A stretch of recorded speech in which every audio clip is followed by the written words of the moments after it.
Assalamualaikum, perkenalkan nama saya Ira Febri Pratiwi dari Prodi Manajemen Keuangan 8A8.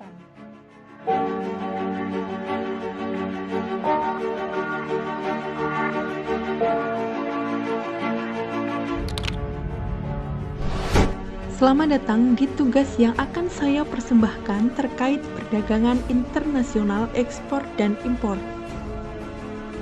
Ekspor merupakan aktivitas mengeluarkan produk barang dari dalam negeri ke luar negeri dengan memenuhi standar peraturan dan ketentuan yang telah berlaku. Hal ini dilakukan guna memenuhi kebutuhan dalam negeri dan berpotensi mendapatkan bahan baku yang tengah dibutuhkan pada suatu negara. Komoditas ekspor Indonesia meliputi karet, tekstil, kelapa sawit, dan juga produk hasil hutan lainnya. Selain melakukan ekspor, suatu negara akan melakukan impor, yaitu aktivitas memasukkan produk barang dari luar negeri dengan tetap memenuhi standar peraturan dan ketentuan yang berlaku. Adapun komoditas impor yang dibutuhkan oleh Indonesia antara lain beras, gula, cabai, serta buah.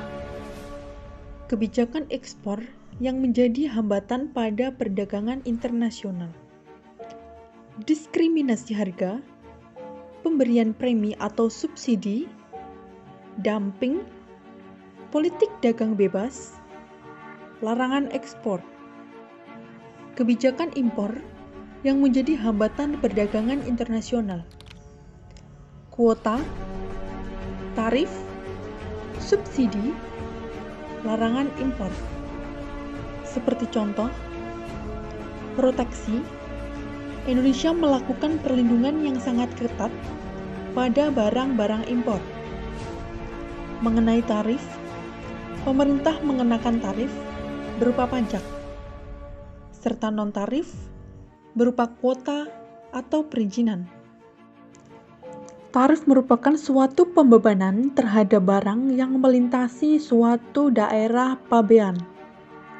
Pada kegiatan ekspor dan impor, tarif disebut juga dengan istilah customs atau duties. Salah satu bentuk pengenaan tarif adalah pajak barang impor dengan tujuan menaikkan harga produk tertentu sehingga dapat mengurangi persaingan bagi produsen lokal atau merangsang produksi lokal. Jenis pengenaan tarif impor. 1. Dasar nilai. Berkaitan dengan besar pemungutan bea masuk atau nilai yang ada. 2. Dasar jumlah barang. Berkaitan dengan satuan barang. 3. Compound duties. Berkaitan dengan pajak barang dan harga atau double pajak. Dampak yang terjadi dalam pengenaan tarif impor. 1. Price effect. Menyebabkan harga barang di dalam negeri menjadi naik. 2. Consumption effect. Jumlah barang yang diminta di dalam negeri menjadi berkurang. 3. Import substitution effect. Pengenaan tarif dapat meningkatkan jumlah produksi barang substitusi di dalam negeri. 4. Redistribution effect. Pendapatan yang diterima pemerintah akan meningkatkan kemampuan pemerintah dalam pembiayaan pembangunan.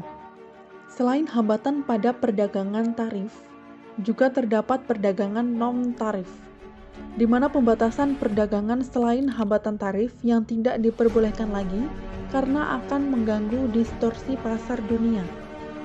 Pada pengelompokannya, terdapat pembatasan spesifik seperti larangan impor, pembatasan impor atau kuota sistem, atau karantina, atau sebagainya.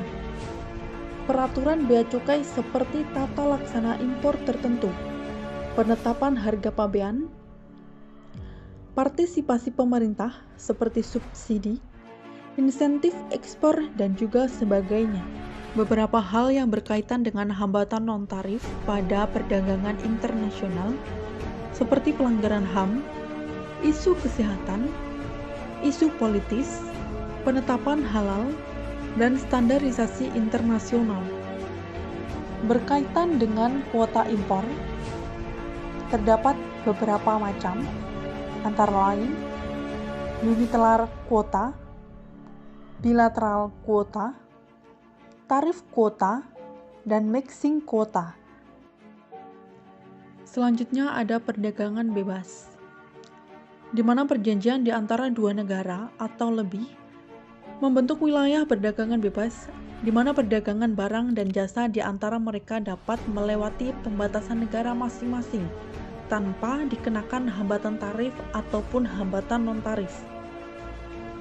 Di dalam perdagangan bebas, terdapat perjanjian perdagangan bebas atau yang disebut dengan Free Trade Agreement atau FTA, di mana FTA merupakan perjanjian di antara dua negara atau lebih untuk membentuk wilayah perdagangan bebas.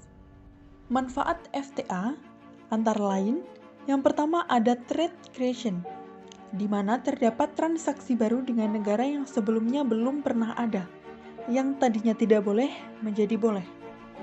Yang kedua ada trade diversion, di mana terdapat akibat adanya insentif, penurunan tarif, seperti suatu negara yang berhenti untuk mengimpor suatu barang karena didapatkan dari negara lain dengan harga yang lebih murah.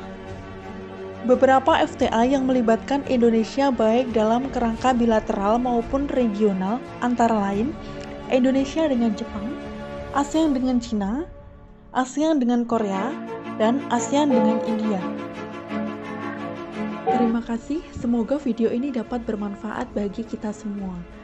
Saya Ira Febri Pratiwi, pamit undur diri, sekian dan terima kasih. Wassalamualaikum warahmatullahi wabarakatuh.